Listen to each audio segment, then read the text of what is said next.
आज भाजपा जदयू गठबंधन के संयुक्त प्रेस वार्ता में हम सबके बीच उपस्थित बिहार के मुख्यमंत्री श्री नीतीश कुमार जी, जेडीयू के प्रदेश अध्यक्ष श्री वशिष्ठ नारायण सिंह जी, जेडीयू के कार्यकारी प्रदेश अध्यक्ष श्री अशोक चौधरी जी, जेडीयू के राष्ट्रीय महासचिव एवं राज्यसभा सांसद श्री आरसीपी सिंह जी, बिहार सरकार में मंत्री श्री विजेंद्र यादव जी, माननीय सांसद श्री ललन सिंह जी, साथ ही हम सब के बीच उपस्थित बिहार सरकार के उप मुख्यमंत्री और भाजपा के वरिष्ठ नेता श्री सुशील कुमार मोदी जी, बिहार प्रदेश प्रभारी सह राज्यसभा सांसद श्री भूपेंद्र यादव जी एवं इस चुनाव के दृष्टिकोण से हमारे चुनाव के प्रभारी सह पूर्व मुख्यमंत्री महाराष्ट्र श्री देवेंद्र फडणवीस जी और बिहार भाजपा के वरिष्ठ नेता और बिहार सरकार के मंत्री श्री प्रेम कुमार जी तथा यहां उपस्थित सभी पत्रकार बंधुओं, आप सभी का मैं इस पत्रकार वार्ता में हार्दिक स्वागत और अभिनंदन करता हूं। प्रधानमंत्री श्री नरेंद्र भाई मोदी जी के नेतृत्व में केंद्र में गरीब कल्याण को समर्पित मजबूत इरादों वाली एनडीए सरकार है। जैसा कि हम सब जानते हैं कि कोरोना जैसी वैश्विक महामारी के समय केंद्र की मोदी सरकार ने जिस तत्परता से और सजगता से लड़ाई लड़ी है, वह आज पूरे विश्व में एक उदाहरण है। ठीक उसी प्रकार से बिहार में श्री नीतीश कुमार जी के नेतृत्व में एनडीए सरकार ने कोरोना के खिलाफ जो कदम उठाए हैं और उसमें हमें जो सफलताएं मिली हैं, वह भी अत्यंत सराहनीय है। बिहार में एनडीए के सबसे पुराने सहयोगी जनता दल यूनाइटेड के साथ श्री नीतीश कुमार जी के नेतृत्व में समाज के हर वर्ग का विकास हुआ है। गांव, गरीब और किसान के लिए बनाई गई योजनाएं हर व्यक्ति तक पहुंची हैं। सड़क सुरक्षा एवं शिक्षा बिहार के विकास का सबसे मूल आधार है और विगत 15 वर्षों में बिहार की एनडीए सरकार ने अपने अथक प्रयासों से बदहाल बिहार को खुशहाल बिहार में तब्दील किया है। इस कोरोना काल में भी केंद्र सरकार द्वारा छठ तक के लिए जो मुफ्त राशन गरीबों को दिया गया है, वह आज तक विश्व के किसी देश के इतिहास में यह काम नहीं हुआ था। उसी प्रकार पीएम केयर्स फंड से 500 बेड के अस्पताल 3 महीनों में बिहार में बना लिए गए और यह सब तभी संभव हो सका जब केंद्र और बिहार दोनों जगहों पर एनडीए की सरकार है।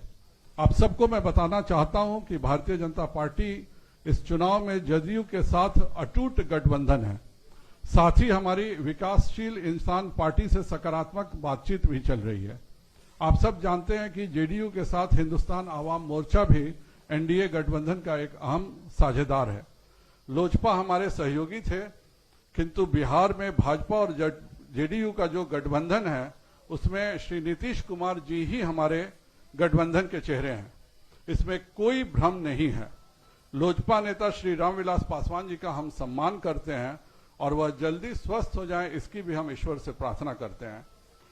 अब मैं श्री नीतीश कुमार जी को आमंत्रित करने से पहले मैं पुनः एक बार दोहराना चाहता हूं कि बिहार में एनडीए के नेता श्री नीतीश कुमार जी ही हैं।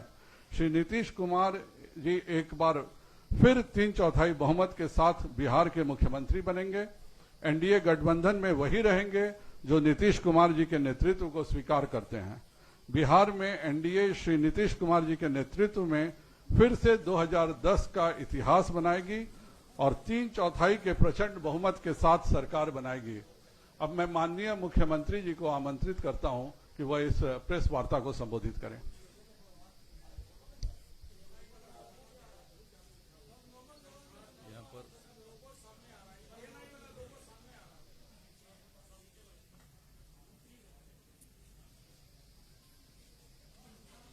यहाँ पर उपस्थित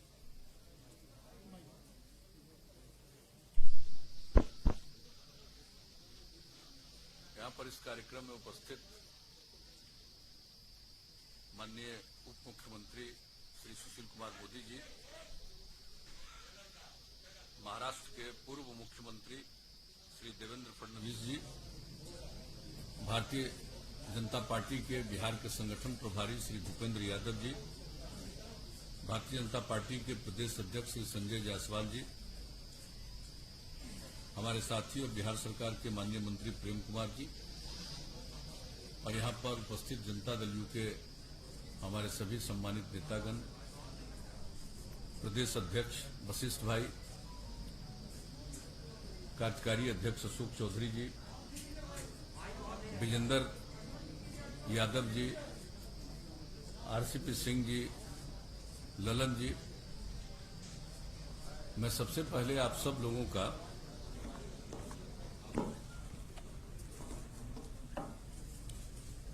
अभिनंदन करता हूं। आप इतनी बड़ी संख्या में यहां पर मौजूद हैं और यहां पर जो बुनियादी बातें हैं उसकी जानकारी संजय जायसवाल जी ने दे दी।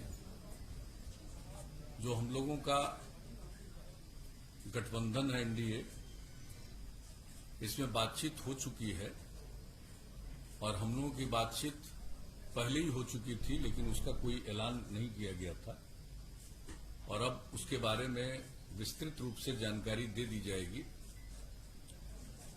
आज इन्होंने बता दिया है जो जनता दल यू है उसके जिम्मे 122 सीटें दी गई हैं और उसी के अंतर्गत हम पार्टी को, जीतन राम मांझी जी की पार्टी को, उसी के अंतर्गत हम लोगों ने 7 सीटें दी। भारतीय जनता पार्टी के पक्ष में 121 सीटें हैं और उसी के अंतर्गत इन लोगों की बातचीत जो इन्होंने बताया कि अंतिम चरण है विकासशील इंसान पार्टी के साथ, उसी के अंतर्गत उनको सीटें देंगी। और जहां तक दोनों के बीच में कंस्टिट्यूएंसी का सवाल है, कौन कौन विधानसभा क्षेत्र किनके जिम्मे है, उसका भी निर्णय हो चुका है और मैं समझता हूं कि आज वो 122 और 121 तो है, तो बता दें लोगों को, या ऐसे ही आप रिलीज कर दिया जाएगा ये पूरे तौर पर कि इनके जिम्मे कौन सी सीट है। हम लोग मिलकर काम कर रहे हैं और बिहार के विकास के लिए जो भी काम है वो किया गया है और इसके बाद भी आगे मिलजुल कर हम लोग काम करेंगे। एक साथ काम करते हुए हम लोगों का एक लंबा अवसर है और जो कुछ भी बिहार में हुआ है इसके बारे में सब लोगों को जानकारी। कुछ लोगों के द्वारा बिला वजह बहुत सारी बातें की जाती है, मैं उन सब चीजों का कोई महत्व तो नहीं देता हूं।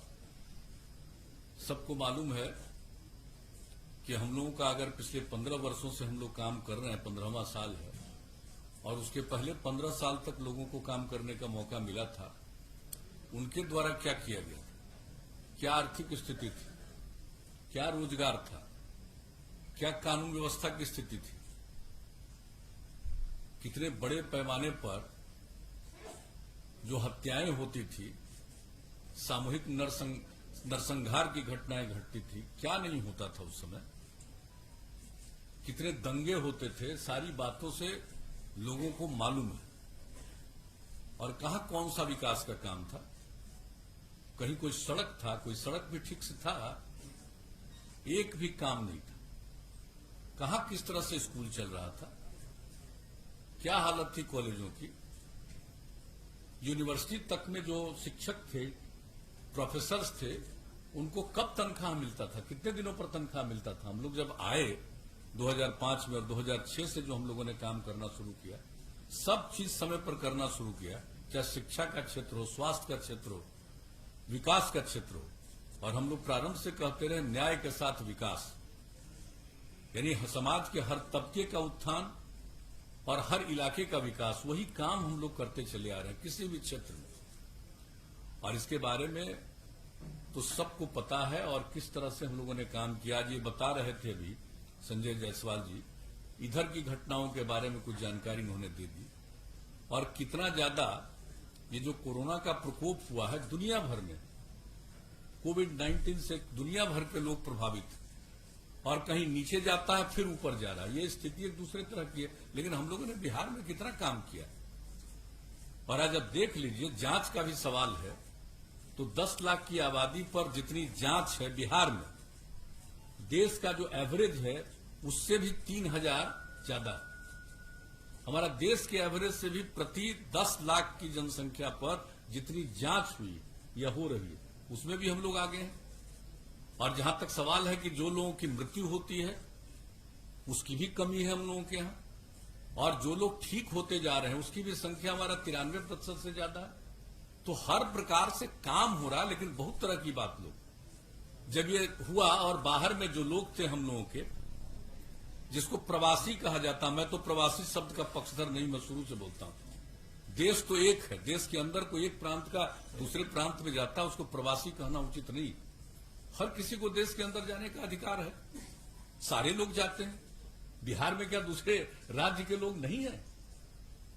लोगों को ठीक से मालूम नहीं है, यह पता नहीं है कि केरला के लोग या महाराष्ट्र के लोग बिहार में हैं कि नहीं है, तो ठीक से तो मालूम नहीं है। तो बिहार के लोग भी सब जगह जाते हैं, या जहां कहीं भी इच्छा होती है जाते हैं। अब वहां थे, परेशानी में थे, तो हम लोगों ने तो एक एक लोगों से संपर्क किया और सब लोगों को जो भी है, मतलब 21 लाख लोगों को 1,000 रुपया की सहायता राज्य सरकार की तरफ से किया गया। और जो गाइडलाइन था जारी, उसमें एक जगह से दूसरी जगह जाने का नहीं था। फिर केंद्र सरकार ने निर्णय लिया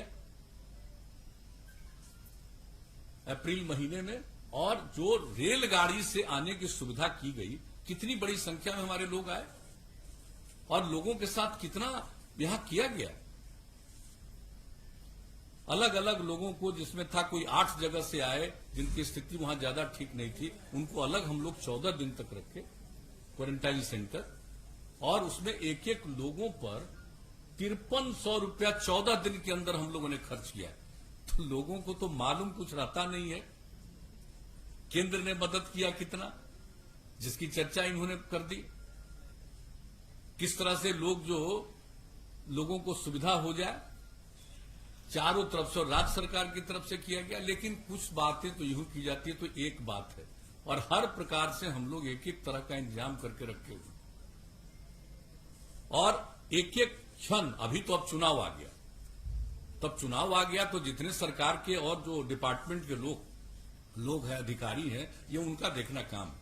और आपको मैं बता देता हूं, जैसे ही चुनाव आयोग के द्वारा घोषणा की जाती है डेट, हमको जब से मौका मिला है तब से, जिस दिन अनाउंस हो जाता है चुनाव का इलेक्शन कमीशन के द्वारा, उसके अगले दिन या उसी दिन हम ऑथोराइज कर देते हैं सब काम के लिए चीफ सेक्रेटरी को। इस बात को जान लीजिए। अब हम लोगों को तो इतना कम समय है और ऐसी परिस्थिति में चुनाव हो रहा है, तो सब लोगों को पूरी तैयारी करनी है, और हम लोग चुनाव कर रहे हैं तो हम लोग तो अपने ढंग से जो काम है। और एक बात मैं बता देना चाहता हूं कि हम तो, जो हम लोगों का काम है लोगों की सेवा करना, तो हम लोग तो पॉजिटिव आधार पर जो काम किया है और जो काम कर रहे हैं उसके आधार पर लोगों के बीच में फिर हम लोग जाकर के सेवा का अवसर प्राप्त करने की कोशिश करें। जनता मालिक है, उनको तय करना। लेकिन कुछ लोगों के द्वारा किस किस तरह का बयान दिया जाता है, मुझे तो आश्चर्य होता है। और आज तो हम कुछ अखबार में देख लिए कि जिसका जेडीयू से कोई रिश्ता नहीं है, उसका दिखा दिया कि आरजेडी ज्वाइन किया। जेडीयू में है ही नहीं। अब वरिष्ठ नेता 2-3 अखबार में हमने देखा, आश्चर्य मुझको लगता है। इसलिए हम तो आग्रह करेंगे कि चीजों की जांच करके, अब फोटो छपा हुआ है, फोटो छपा है 1-2 अखबार में, तो वो कब हम लोग एमएलए बनाए, एमपी बनाए, 14 से ही अलग है। अब बताइए कोई कहीं जाता, तो कुछ चीजों को तो देख करके मैं इतना ही कहूंगा, मुझको दुख नहीं होता। सवेरे मेरी आदत है अखबार पढ़ने की, तो हम जब सवेरे अखबार पढ़ते हैं, टेलीविजन तो उस तरह से हम देख नहीं पाते हैं काम के चलते। दिल्ली में जब तक थे तब तक 1-2 घंटा टेलीविजन देखते थे, अब नहीं देख पाते हैं। लेकिन अखबार पढ़ते हैं तो कभी कभी चीज को देख करके हंसी आती है। तो इन सब चीजों से हमारा कौन क्या बोलता है, क्या बोलेगा, और इन्होंने उसके बारे में बता दिया। और ये तो बीजेपी ही अपनी तरफ से जो भी बात होगा कह देंगे। कोई क्या बोल रहे हैं क्या नहीं बोल रहे हैं उससे हमको कोई लेना देना नहीं है, कोई मतलब नहीं। हम लोग मिलकर काम कर रहे हैं और मिलकर आगे भी काम करेंगे। मिलकर हम लोग साथ मिलकर के चुनाव लड़ेंगे। और जो इनका भारतीय जनता पार्टी का ही जो विचार था हम लोगों के साथ विमर्श के दौरान, इनकी जो इच्छा थी उसका ही पालन करते हुए हम लोगों की तरफ से हम पार्टी के साथ, उनके साथ बातचीत हुई। और ये बात कर रहे हैं विकासशील इंसान पार्टी के साथ, और जो बात है एक तरफ तो हो ही गया है, उनका तो 7 सीट और 7 का जिन सीटों पर वो लड़ने वाले हैं उसका भी उनको सूचना दे दी गई, और उसमें से तो लगता है 6 सीट तो पहले ही फेज का है। तो ये सब का ऐलान, सब के बारे में सब लोगों को मालूम है। और विधिवत आज जो दोनों दल का है और दोनों दल के माध्यम से और लोगों को जो इसके साथ जोड़ा गया है, तो उनके बारे में भी पूरी बात, एक एक सीट के बारे में आप लोगों को उपलब्ध करा दिया जाएगा। और उसके बाद फिर जो कैंडिडेट हैं अपने अपने पार्टी के लोग, उसका भी ऐलान कर देंगे कि कौन कौन कैंडिडेट किस क्षेत्र के हैं, इसका भी ऐलान कर देंगे। तो हम लोग मिलकर काम कर रहे हैं, मिलकर काम करेंगे। हम लोगों के मन में किसी भी तरह की कोई गलतफहमी नहीं। और हम मानते हैं कि किसी को अगर कुछ कहने से उसको आनंद आता है, उसको पूरी आजादी है, जो इच्छा करे बोले, जो इच्छा करे कहे, अपना करता रहे, बोलता रहे, इससे हमको कोई लेना देना नहीं। एक बात हम बहुत स्पष्टता के साथ आज कह देना चाहते हैं। लेकिन हम लोग मिलकर, जैसा कि मैंने कहा है, काम करते रहे हैं, आगे भी काम करेंगे। किसी तरह का हम लोगों के मन में कोई कंफ्यूजन या किसी प्रकार की गलतफहमी नहीं।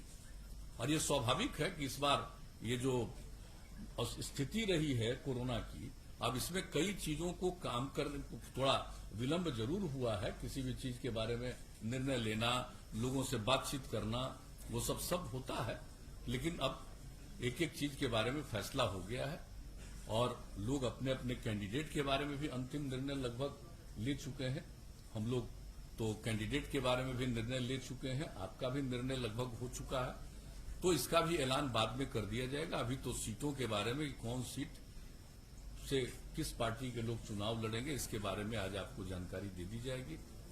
और मैं तो इतना ही कहूंगा कि भाई समाज में एक प्रेम का और भाईचारे का भाव रहना चाहिए। लेकिन ये तो हमको मालूम है कि मनुष्य का तो कुछ न कुछ हिस्सा ऐसा होता है जो इस प्रकार की बात करता है कि ये कोई ऐसी बात नहीं है कि ये अस्वाभाविक है, ये बहुत ही स्वाभाविक है। आप देखिएगा कि चाहे लाख कुछ कर लीजिए, कुछ प्रतिशत लोग तो ऐसे होते ही हैं कि वो किस तरह से बोलेंगे, किस तरह की बात करेंगे। तो ये कोई ऐसी चीज नहीं है, ये तो चलता ही रहेगा, उससे कोई मतलब नहीं है। और जरूर बिहार को आगे बढ़ाना है हम सब लोगों को मिलकर के। एकदम बिल्कुल सक्षम बिहार हम लोग बना रहे हैं। और कितना तेजी से इसके बारे में तो हम लोग बोलते रहे। क्या बजट था भाई, कितना कम बजट था बताइए, और अब कितना बड़ा बजट है। 24,000 करोड़ रुपए का बजट होता था और हम लोग 2,11,000 करोड़ रुपए तक पहुंचा दिए बजट से लेकर के एक एक चीज के बारे में।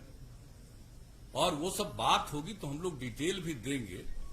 नौकरियों के बारे में, कितने लोगों को नौकरी हम लोगों के कार्यकाल में मिली है, कितने लोगों को सेवा करने का मौका मिला है, एक एक चीज के बारे में। तो हम लोग तो इन सब चीजों के बारे में काम करते रहे और काम ही करते रहेंगे, यही हम लोगों का कर्तव्य है।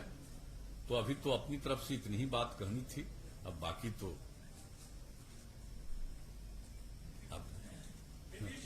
बहुत बहुत धन्यवाद। माननीय मुख्यमंत्री जी ने विस्तृत बताया है, पर अब कोई प्रश्न हो आप सबको तो आप पूछ सकते हैं। एक मिनट, एबीपी।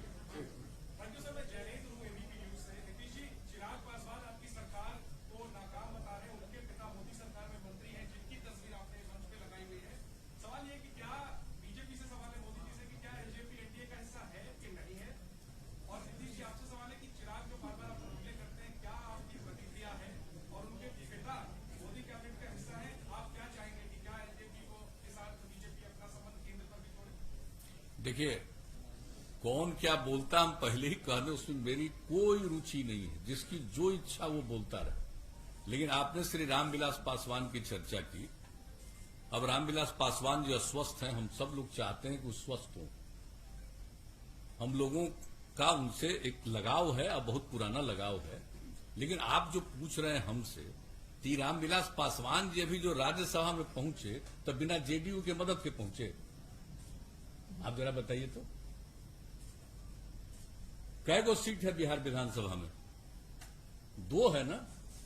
तो बीजेपी ने और जेडीयू ने तो टिकट दे करके राज्यसभा पहुंचाया।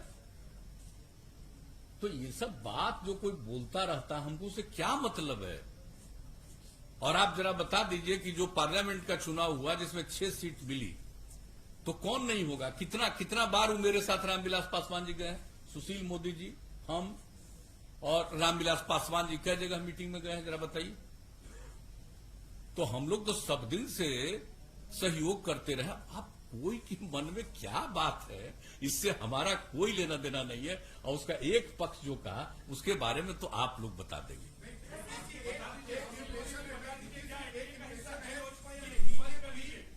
देखिए, एक मिनट, अरे रुक जाओ यार, पूछिए, उनका जवाब देने दो ना।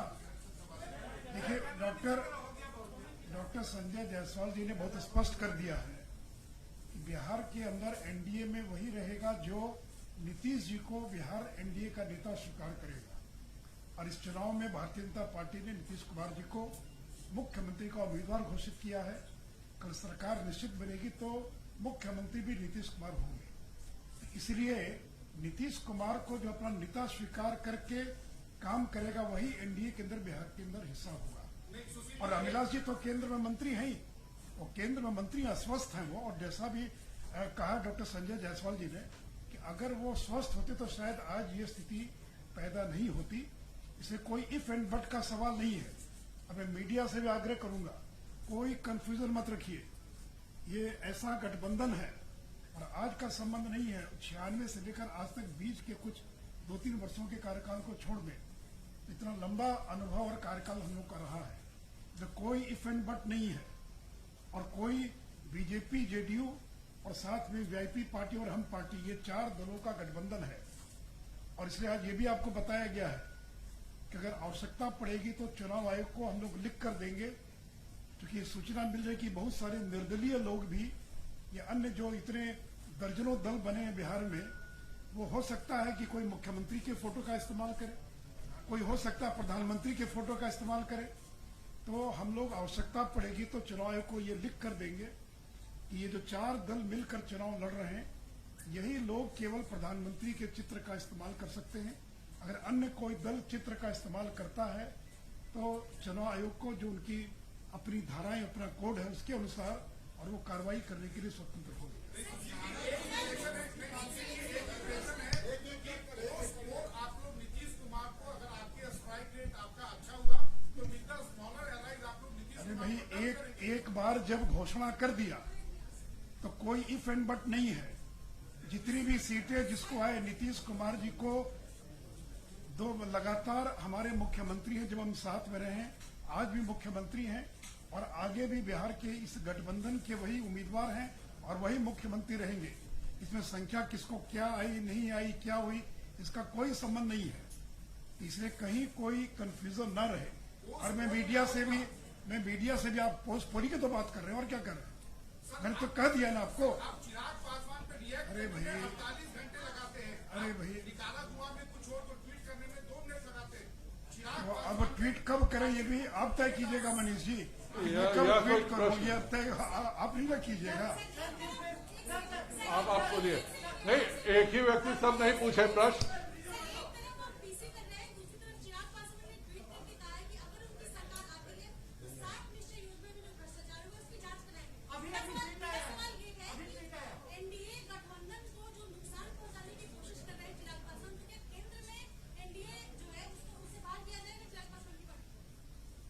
मैंने तो कह दिया कि रामविलास जी केंद्र की सरकार में मंत्री हैं।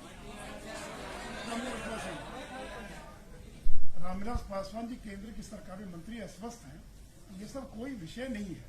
मैं मीडिया से भी आग्रह करूंगा कि अनावश्यक विषयों को जो उछालने का प्रयास किया जा रहा है उसमें किसी को सफलता नहीं मिलेगी। जैसा अटूट गठबंधन है, इसलिए हम लोग मिलकर चुनाव लड़ रहे हैं। और पोस्ट पोल भी जब मुख्यमंत्री का उम्मीदवार घोषित किया, ये थोड़ी कहा कि हमको ज्यादा आएगा, कम आएगा तो कौन बनेगा। ये तो स्पष्ट है कि जो भी जिसको भी जितनी सीटें आएंगी मुख्यमंत्री नीतीश कुमार होंगे। इसमें कोई इफ एंड बट नहीं है, कहीं कोई कंफ्यूजन नहीं। बोलिए, हाँ बोलिए। नहीं, आप बोलिए,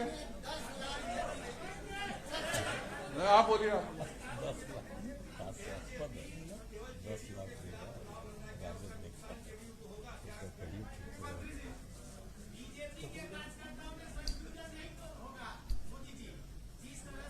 अरे भाई, यहाँ पर भूपेंद्र यादव जी बैठे हैं, फडणवीस जी बैठे हैं और अमित शाह जी ने और प्रधानमंत्री जी ने 1 दर्जन बार नीतीश जी के बारे में सारा स्टैंड और सारी चीजें स्पष्ट कर दिया। उसके बाद भी सवाल पूछ रहे तो आश्चर्य लगता है। इसके बाद और क्या चाहिए स्पष्टता?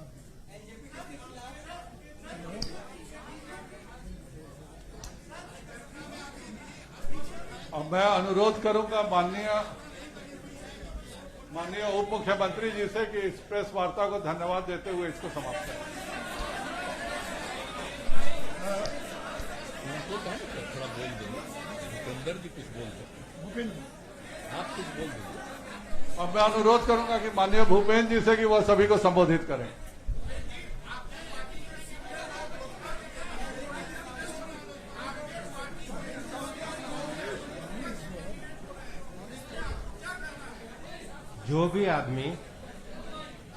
जो भी व्यक्ति भारतीय जनता पार्टी के सिंबल के खिलाफ कहीं भी चुनाव लड़ता है, भारतीय जनता पार्टी के संविधान में व्यवस्था है, वो पार्टी का सदस्य नहीं रह जाता है।